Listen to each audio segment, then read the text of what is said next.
Kalamun qadimun la yumalu sama'u tanaza an qawli fabili waniyati bihi astafi min kulli dai wa nuru dalilun li qalbi dajali wahai roti kawula cilik padha dosa sandang pangan dikurangi kaum wanita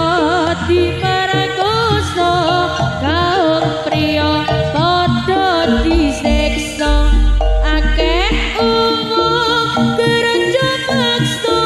korban kisah tak batelan tonggo saka wong Jawa kang atung bondo sembah edan marang bondo kalamun qadimun layu malu sama'u tanaza ala qawli fabilin waniyatin bihi astafi min kulli dain wa nuru dalilun li qalbi dajali wahai roti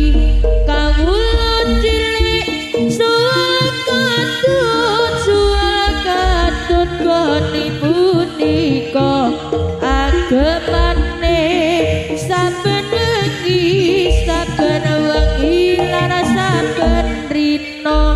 kukur saben dina sebab srakahe pagede padha mikir watange dhewe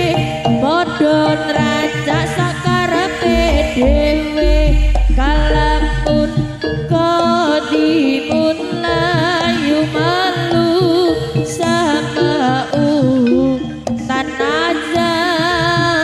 ala qawlin fabilin